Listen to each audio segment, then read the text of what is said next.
Hi and welcome back. Today I'm going to do a rough, just quick inventory of what I have and what knives is on Etsy for purchase and everything. I was asked a week or so ago on Instagram about it, so I'm going to post it here, and I may link this to Instagram and it'll be linked to Facebook on my page, the Dogbone Knives, and it's Dogbone Knives on Instagram. So all one word on that, and then that's the way it is there on Facebook. So hopefully if it gets on one, it should get on hopefully all three. So now this is a real nice little Survivor knife. It's got a belt loop on it and it's ambidextrous. You can take this off and put it over here and make it a right hand or a left hand carry knife. Comes with a ferro rod and a walnut handle, and this is the little straight back one right here. It's got a Hammon's 1095.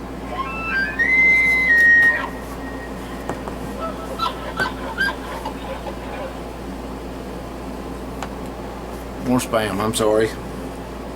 Okay, it's a little straight back one right there, walnut handle. Got a thong on it, leather thong, and a antler bead. Fits your hands real nice. Got jimping on the back. And a nice Hammon pattern. Both sides got oil on it, I'm sorry. I don't know. Wipe it off right now. And this is a green and brown Kydex sheath. Once it goes in, it's not coming out.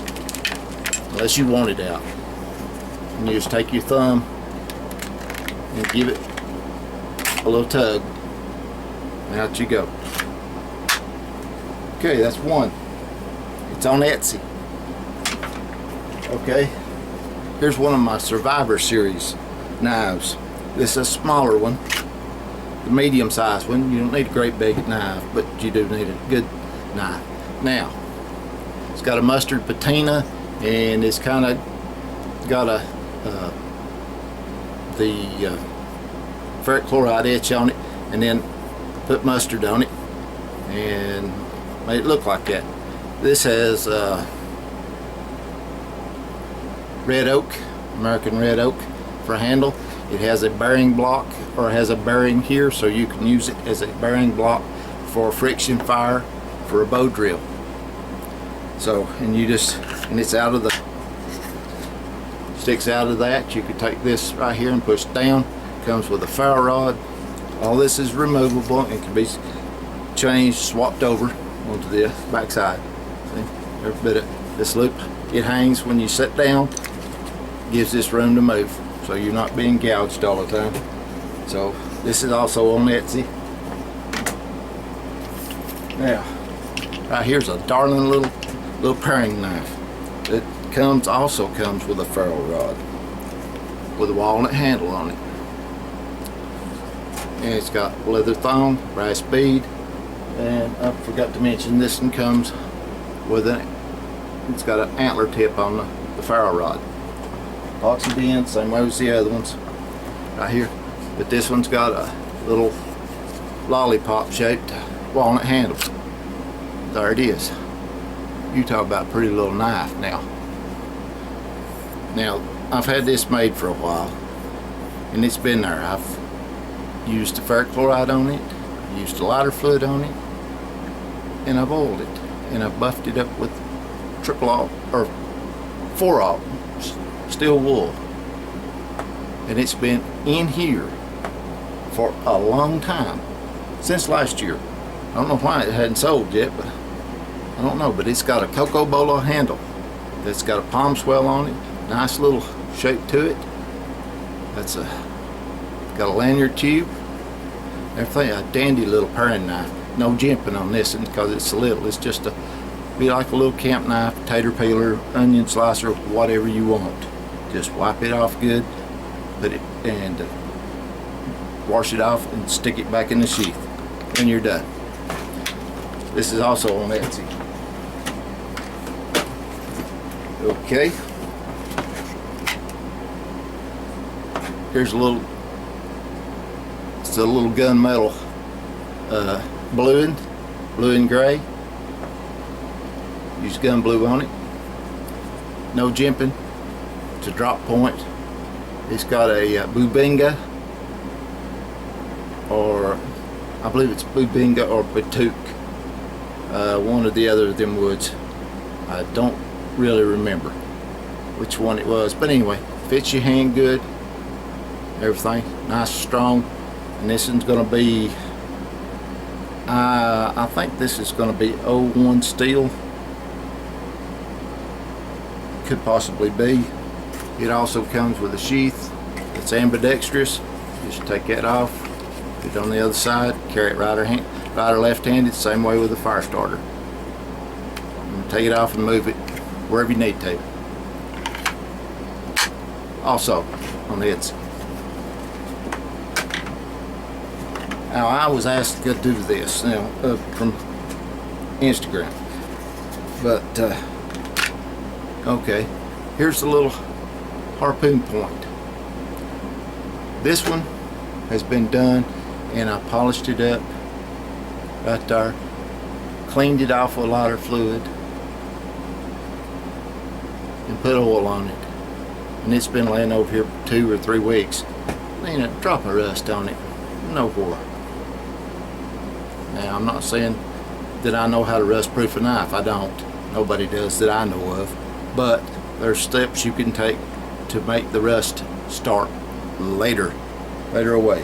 Okay, and this comes also with a Kydex sheath. It's also ambidextrous. Take that off, move it to the green side. You got brown out and whatever else. Nice little knife. Also on Etsy. So that one here is this one. This is not the largest survival knife that I make, but it is the medium-sized one. Anyway, so here it is. This DBK model S7 Series 2. Took me 7 designs to figure out what I wanted, and not Transformer S7, but so I figured I'd just call it Series 7. It's got some jimping on the back of it there, and it has the same bearing in the handle for starting a fire, to hold your stick doing bow drill, so that you can do it, hold it down, press it down with that. The handle is also ambidextrous. Take the 2 screws out right there. They're not Loctited or anything else, but they are tight. And put it on there, and a ferro rod. Got an antler tip and an antler bead on the leather thong.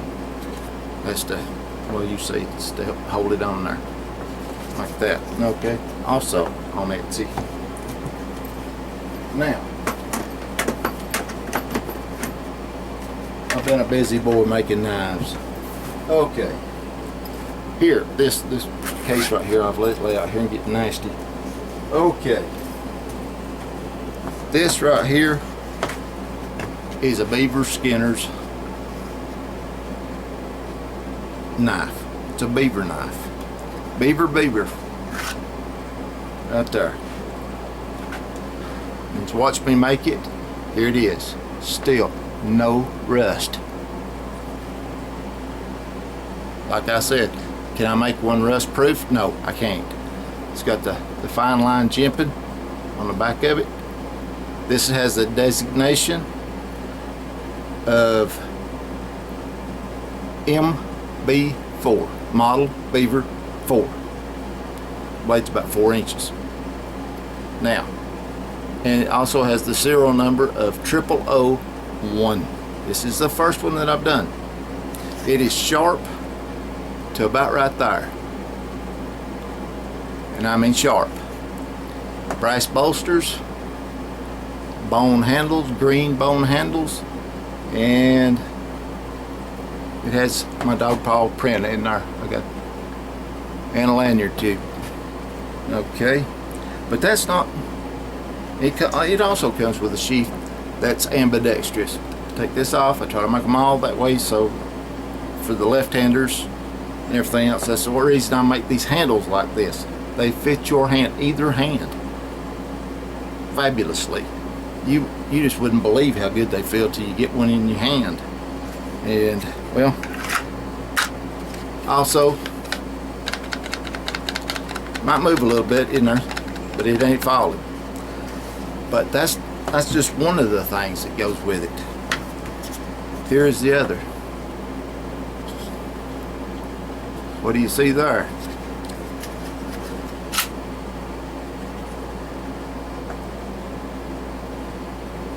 This is a zipper knife. Use this to start your incision and go from her butthole all the way up to between your eyes, out their nose.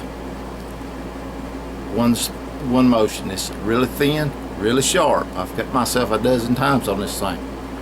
And it also has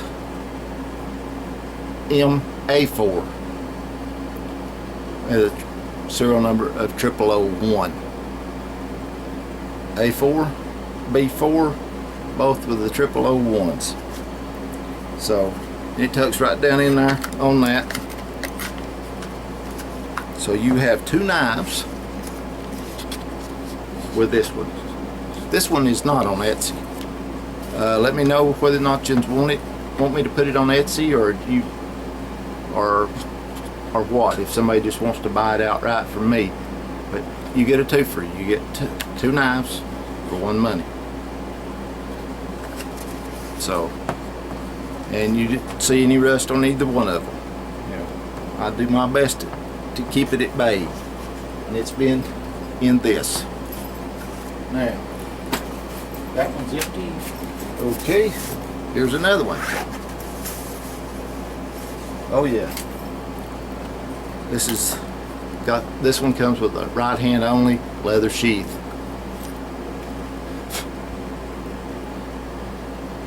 This is a gut hook version knife. Green handles, no paw print It's a green bone handle with brass bolsters. So, and it's another one. You can cinch up on it, do whatever you need to with it. If you need to hold it like this, you can get in there and your hand won't slip over it and cut yourself. As you keep your hand on it, keep it tight, all it'll do is go into that muscle right there. So, and it is sharp, it's oiled, it's been stored in a leather holster and no rust. How does that happen? I made this in last year. I took it with me for elk hunting and tried it out. Worked fairly good. I mean, it's not perfect. That's the reason I was holding off on it. But it's on Etsy.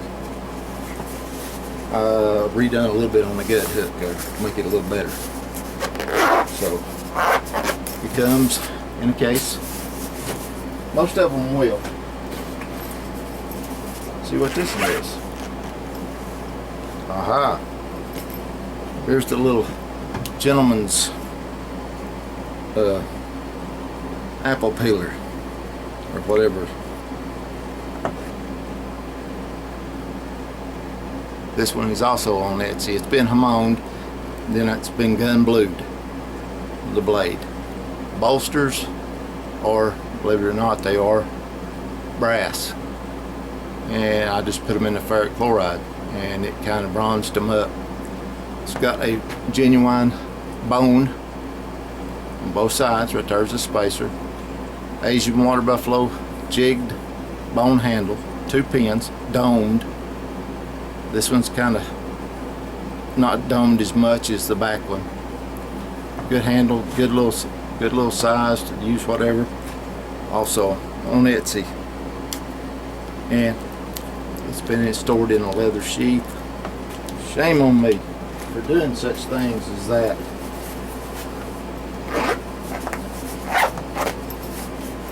Now, here's, yeah, okay.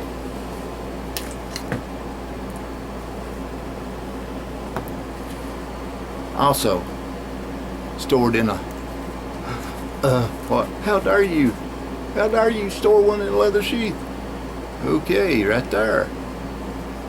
It's got a little holster mung on it, sheath mung on it. I'm gonna have to clean off of it, but just a little buff up and it'll take care of it. It's got a Damascus guard, finger guard, that's been fluted around the edges. Got a brass spacer, piece of leather. I think it's leather. That or Delrin. It's one or the other of them because I polished it so it don't reveal itself that good. Also, because this is an elk antler, base off of an elk antler that was roadkill. So, and right here in the base of it, I made this elk antler out of the same Damascus and epoxied it in there, just to let everybody know that it is an elk antler. That's the way I do it, and I felt like doing it like that. This one also has a hamon on it.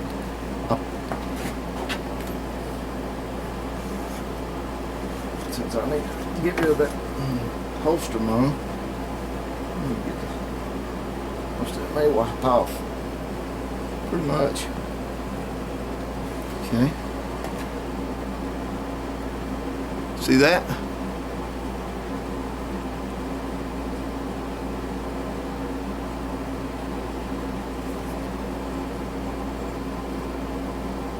It's got a little bit right there.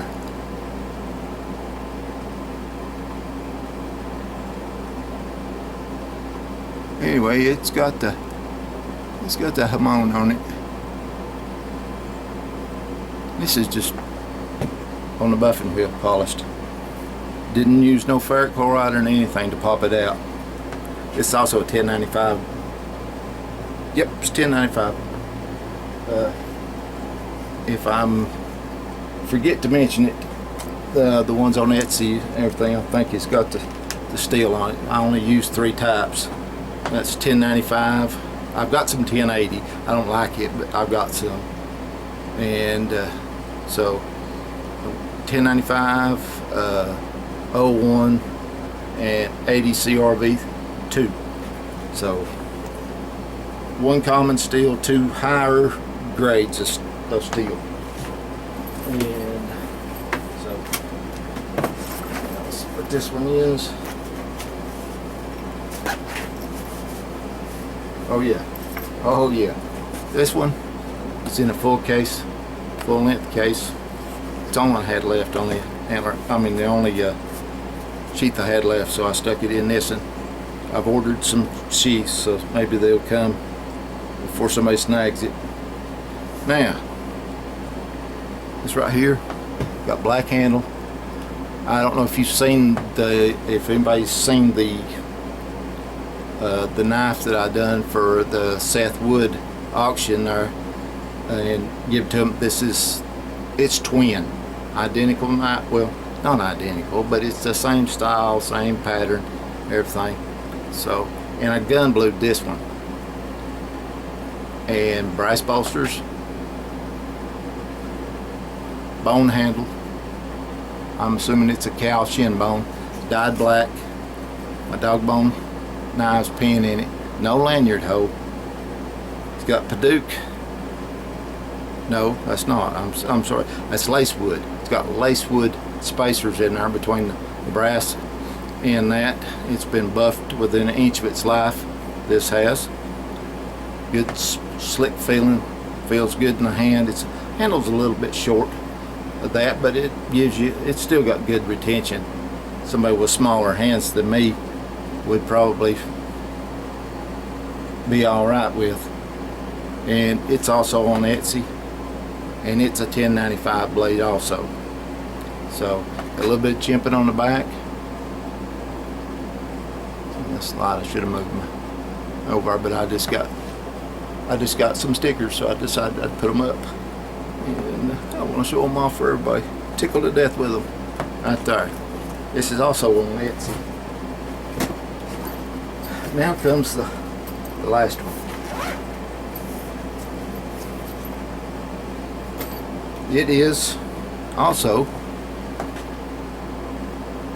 It also has this antler motif going on it on the back, on the hilt. Let in, leather sheath, smooth and hammered. Instead of it being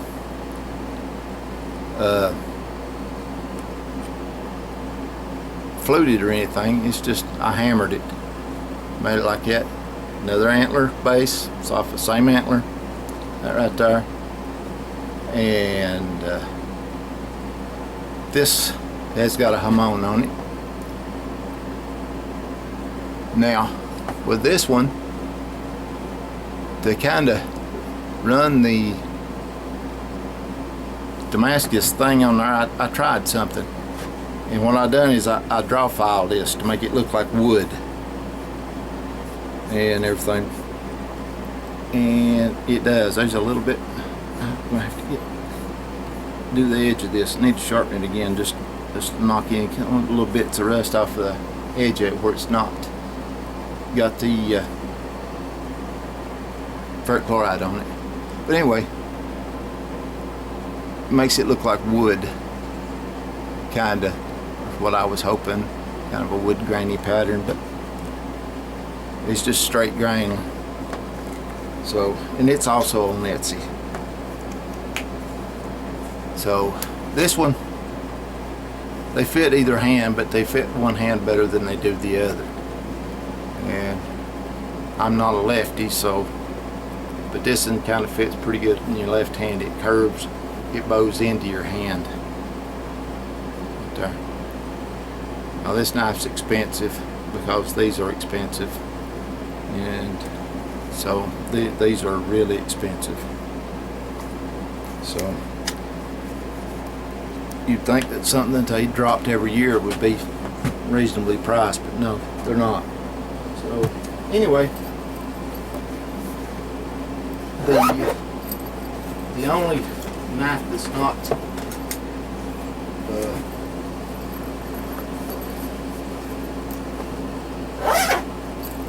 that is not on Etsy is the beaver knife. Comes with the two knives there. So right here, this one. That's the only one that's not on Etsy. Everything else is on Etsy. So anyway, so I thought I would do this inventory. I was asked what knives I had available a while back. Yeah, not a couple of weeks ago, I guess it was. And I just now got around to it, so I apologize for that. So, but like I said, all of them, but the beaver knife is on Etsy right there. And if you'd like one built or made for you, you can contact me. Address and everything is on email, is on the about page at on YouTube there, or you can contact me through through Instagram or Facebook, or email at dogboneknives@yahoo.com if you want to, and then we'll go from there. I'll give you my number once we do that, and we can go talking about whatever you want. I don't build fantasy weapons or anything else like that, just good common knives. Well, not common, because if it was, you could run down to Walmart and buy one that would satisfy everything, but some people want something to actually fit them. And, you know, it's like a 3-year-old wearing grandma's dress. It may look funny and it'll feel funny, but it does work to cover you up, but whatever. So anyway, I thought I'd do that, and thank everybody for watching. And I know your time is precious, and I'm glad that you stopped by here and donated a little bit of your time to me. And thank you to all the people that's on the board for sending me the stickers. So until next time, this is Bobby Shields from Dogbone Knives saying God bless.